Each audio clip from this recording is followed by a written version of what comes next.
તારીખ 14 અને 15 જાન્યુઆરીના રોજ ઉત્તરાયણ પર્વની ઉજવણી કરી। ઉત્તરાયણ પર્વને લઈને વડોદરા શહેરના યુવા સાંસદ ડોક્ટર હેમાંગ જોશી દ્વારા કાર્યકર્તાઓ અને પરિવાર સાથે ઉજવણી કરવામાં આવી।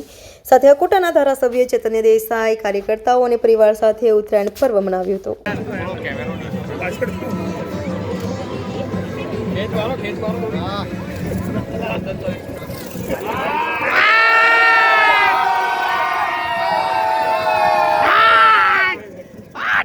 હું માનું છું કે આપના માધ્યમથી સર્વે નગરજનોને આ ઉત્તરાયણના પર્વની મકર સંક્રાંતિની હાર્દિક શુભેચ્છાઓ પાઠવું છું।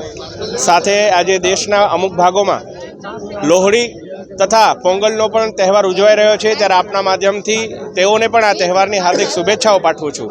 ભારતીય જનતા પાર્ટી એક વિશ્વની સૌથી મોટી પાર્ટી છે।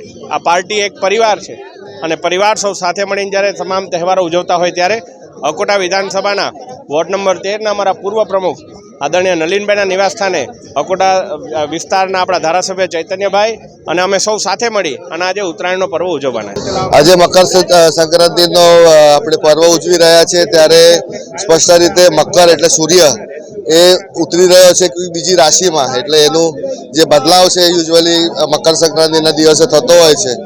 આપણે જ્યારે નોર્મલ જે આપણા વર્ષ હોય છે એમાં 14મીએ આપણે મકર સંક્રાંતિ મનાવીએ છીએ। લીપ યર્સ હોય છે ત્યારે જાન્યુઆરીની 15 તારીખે મકર સંક્રાંતિનો પર્વ ઉજવવામાં આવે છે। આમાં આ દિવસનો બે ચાર મહત્વ છે કે આજના દિવસથી તમારો શિયાળુ એટલે એ શિયાળુ પૂર્ણ થઈને હવે ઉનાળા તરફ આપણે વધી રહ્યા છે એ દર્શાવાય છે।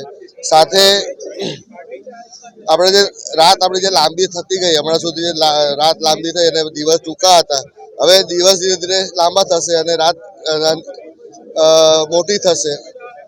નાની થશે, એ આ દિવસથી થાય છે, એટલે એને વિન્ટર સોલિસ્ટિસ પણ કહેવાય છે।